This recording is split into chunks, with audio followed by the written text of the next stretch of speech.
আসসালামু আলাইকুম। আমার আরেকটা নতুন ভিডিওতে আপনাদের স্বাগতম। আপনারা অনেকে জানতে চেয়েছেন ভুট্টা যে আমরা রেখেছি এটা কতদিন পরে দাম পাতে পারে, বা আমরা কতদিন ভুট্টাটা রাখলে আমরা যে আশানুরূপ একটা দাম পাবো সেই বিষয়টা অনেকেই জানতে চেয়েছেন। কারণ সবারই একটাই প্রশ্ন, সেটা হচ্ছে যে আর কতদিন আমরা এই ভুট্টাটা রাখবো। অনেকেরই অনেকটা অনীহা এসেছে এই ভুট্টার প্রতি, বিরক্ত বোধ এসে গেছে যে আসলে এই ভুট্টাটা যে আশা আমরা রেখেছিলাম বা ইনভেস্ট করেছিলাম, অনেকে লোন ফাংশনে টাকা নিয়ে আমরা এগুলা ভুট্টা কিনে রেখেছি, যে হয়তো বা এই মুহূর্তে কিন্তু ভুট্টার বাজারটা 1350 বা কমপক্ষে আপনার দেখা যাচ্ছে 1300 টাকা হওয়া কথা ছিল, কিন্তু এখন পর্যন্ত হচ্ছে না। আমি আপনাদের গতবারও বলেছি, এবারও বলতেছি, এটার মূল কারণ হচ্ছে আপনার সিন্ডিকেট। আর বর্তমান সময়ে আপনার সরকার ব্যবস্থা তো আপনারা জানতেই পারতেছেন, এই কারণে কিন্তু যে যেভাবে পাচ্ছে সেভাবে কিন্তু ইনকাম করে নিচ্ছে। এটা আপনারা সবাই মোটামুটি ভাবে অবগত আছেন আর কি। কারণ হচ্ছে এই যে জাফলংয়ে দেখতে পাচ্ছেন যে আপনার পাথর টাথর চুরি হচ্ছে, কোনো কিছুরই কি নাই, নিয়ম কানুন না থাকার কারণে, নির্দিষ্ট সরকার না থাকার কারণে আমার কাছে মনে হয় যে সবকিছু এলোমেলো হয়ে যাচ্ছে।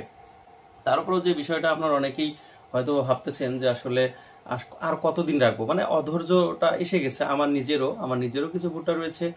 আজকে আমি মোটামুটি ভাবে যারা দীর্ঘদিন থেকে এই জগতে প্রতিষ্ঠিত প্লাস হচ্ছে ভালো জানে, তাদের সাথে পরামর্শ করেছি। তারা যে জিনিসটি একবারে শিওর ভাবে কোনো কিছু দেয়নি, তবে বলেছে আপনার যদি 2 গাড়ি ভুট্টা থাকে তাহলে 1 গাড়ি বিক্রি করে দেন, আরেক গাড়ি রেখে দেন, অর্থাৎ আপনার 50% বিক্রি করে দেন। এইটা দিয়ে আপনার যদি কোনো আহ, মানে রানিং ব্যবসা করার মতো অ্যাবিলিটি থাকে, যেমন আপনি পাট কিনবেন বা অন্য কিছু কিনবেন, তাহলে এটা চালিয়ে যান। নির্দিষ্ট একটা পণ্য ঘরে রেখে আপনার টাকা আবদ্ধ রাখার দরকার নেই।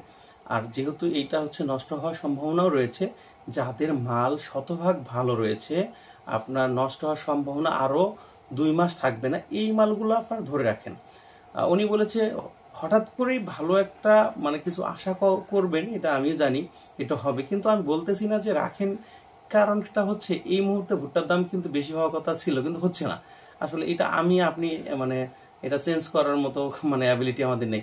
আবার অনেকেই জানতে চেয়েছেন এলসি হবে কিনা। এলসি হওয়ার সম্ভাবনা একদমই নেই। এই বছর এলসি হওয়ার সম্ভাবনা নেই, ভারত থেকে তো এলসি হচ্ছেই না। আর যদি গত বছর কোনো এলসি হয়ে থাকে, সেই এলসিটার মাল যদি হয়তো এবার আসার কথা ছিল, এখন পর্যন্ত আসছে কিনা সেটা এখন আমি তথ্য নেইনি। তারপরও আমি পরবর্তীতে এটা তথ্য নিয়ে আমি আপনাদের অবশ্যই জানাবো। তবে এই মুহূর্তে আপনাদের অঞ্চলে কত করে ভুট্টার বাজার যাচ্ছে সেটা তো অবশ্যই কমেন্ট করে জানাবেন। আর বিশেষ করে আমি এর আগের ভিডিওটা পরশুদিন একটা ভিডিও দিয়েছি, যে আপনারা যারা ভুট্টা বিক্রয় করতে যাচ্ছেন কিন্তু পার্টি পাচ্ছেন না, তাদের জন্য কিন্তু বিশেষ কিছু জায়গার নাম্বার দিয়েছি। যারা যারা ভুট্টা বিক্রয় করতে যাচ্ছেন ওনাদের সাথে যোগাযোগ করে, এলাকা ভিত্তিক পুরো বাংলাদেশের কিছু নাম্বার রয়েছে, আবার আমাদের অঞ্চলে রয়েছে, রংপুর বিভাগের রয়েছে।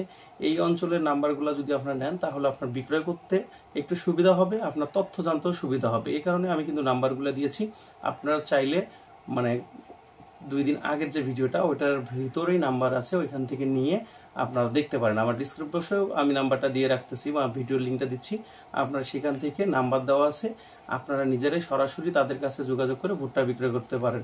তবে বিশেষ একটা কথা বলতেছি, সেটা হচ্ছে আপনার বাকিতে কোনো কিছু বিক্রয় করবেন না। আর ভুট্টা যখন বিক্রি করবেন আপনার ঘর থেকে তাদের দেখিয়ে ভুট্টা বিক্রি করবেন।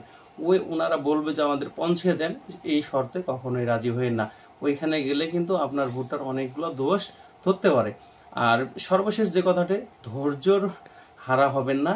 ব্যবসা মানেই হচ্ছে ঝুঁকি, এখানে আপনাকে ধৈর্য ধারণ করতে হবে। ইনশাল্লাহ প্রত্যেক দিন চেষ্টা করব আপনাদের আপডেট দেওয়ার জন্য। তবে আপনারা আমার এই চ্যানেলটা ভালো রাখার জন্য কিছু লাইক এবং কমেন্ট করবেন, আর আমিও চেষ্টা করব আপনাদের নতুন নতুন আপডেট তথ্যগুলো দেওয়ার জন্য। ধন্যবাদ সবাইকে। আসসালামু আলাইকুম।